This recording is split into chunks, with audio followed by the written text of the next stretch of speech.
Is the housing market going to crash? We're starting to see a ton more articles, people talking about this. And I was surprised to read this article that references Chicagoland. Usually you hear about Texas, Florida, some of the areas that have been building very aggressively, adding a ton of new inventory to the inventory pool. But Chicagoland, I haven't heard that once. So I'm gonna break down this article, talk about why it's being referenced, the metrics I would personally look at to understand what's going on in the housing market and whether you can expect home prices to go up or down. But before jumping in, as a reminder, I am Mike Thornton, a local realtor here in the Chicagoland area. We're a top 1% team. We work in the western suburbs mainly. If you want to know more about our team or this area, just reach out to us. Our information's in the description.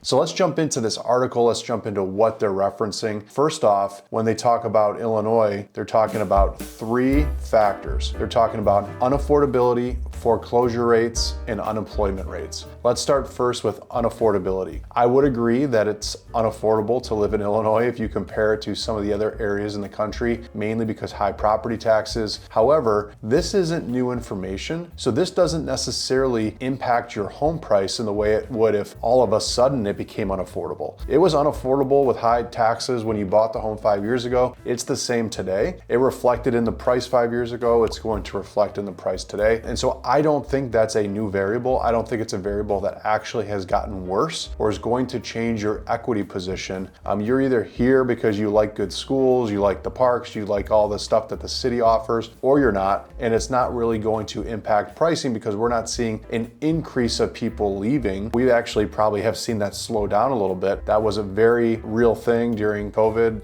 2020, 21, 22. And we are still seeing some people move out of the city. But where we are in the Chicago suburbs, where this article is referencing as part of the region at risk, we're being backfilled by a lot of those city folks that are maybe millennials that have growing families, things like that. And so we're not seeing that mass exodus of our area at least. So that's an interesting take, but foreclosure rates is the next one. And they reference that they're elevated, but not as extreme as some of the other areas. And the national average is 1 out of 1,600 homes in foreclosure. This is one that it may be up. So if you look at foreclosures, you might say, oh my gosh, they're up 20%. However, they're still down dramatically from the national average or the peak, or even where we were 5 years ago. We have so much equity as a nation. And so if you've owned your property longer than 6 months, you probably have an exit strategy. There's very few reasons where you should have to hit foreclosure because if you've owned it for any given time, you should have enough equity that you can just sell it traditionally. We've had 5 straight years here in the western suburbs of 8 to 12% appreciation. So even if your cost of exiting is 6 or 7%, again, if you've owned it for 1 year, you're actually not underwater. Your equity would cover your exit.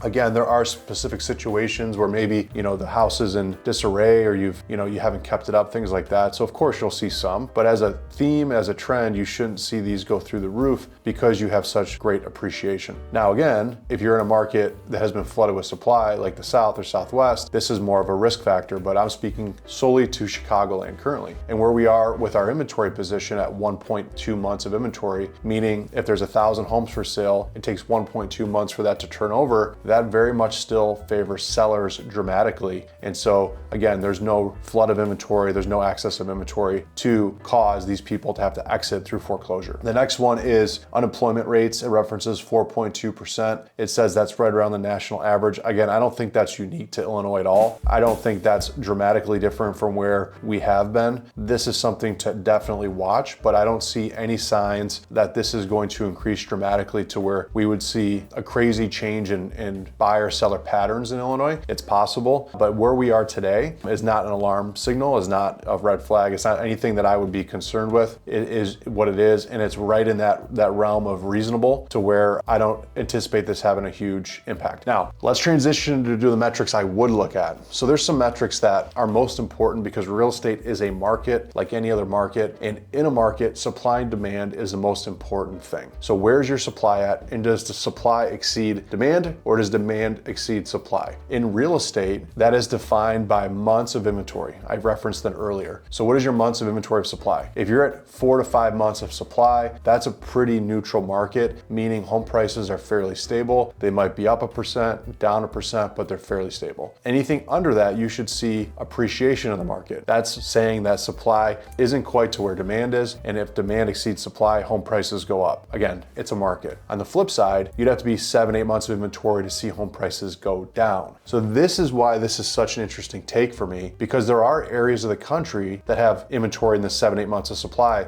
because they're heavily building. So let's just talk about Florida. We went down there to Orlando about a year ago, and basically it's such a sprawling city. You know, on the drive from the home, the Airbnb that we were at to Disney, we saw 4 or 5 new developments, and they all seemed like they were 200, 300, 400 homes per development. That's adding a ton of new supply to the market. In addition, those markets are more at risk because they went up more during the boom, and you could argue some of that's artificial. You have a lot of vacation homes, so those are the first properties to get sold if the economy does go bad, if you do lose a job. And there's also a lot more investment properties like Airbnb. And so between the vacation homes, the investment properties, it's an area where you could see those properties hit the market if things go bad or, you know, people lose their jobs. Those are not the same dynamics in Illinois. We have very few new builds, developments in our area. We have very few vacation homes in our area, and we have some investment property, but it's nothing to the levels of what you would see in the South. So supply is what you need to look at. And if you see supply starting to creep up, that is a warning sign. But again, we have 4 to 5x that you would have to rise on inventory in Chicagoland to even have home prices level off. Another forward-looking metric that I like to look at as a real estate professional is the number of showings. Are those up or down? The number of multiple offer situations, are those up or down? The percent of original list price that a seller is achieving can help you understand a little bit about demand. So there are some future-looking metrics that are important to look at to then understand where pricing is going to be, you know, 1 or 2 months later when those properties close. So I would agree with the headline of the article that there's some areas at risk, and I think those areas have been called out pretty clearly in a lot of the headlines. Texas, Florida, again, a lot of the Southwest, anywhere where you're building a ton of homes. However, what I don't agree with, and I'd love to hear your thoughts in the comments, is areas that have constricted supply still, where Illinois is still one of them. I read something the other day that we're down still 40% from where we were pre, 2020 from an inventory perspective. And even prior to that, we were still appreciating, by no means depreciating. Again, I would love to know your thoughts on this. I would like to answer any specific questions you have. So if you have some, shoot us a message. I'd love to get in touch with you and be your resource for everything Chicago suburbs. Until next time, have a good day.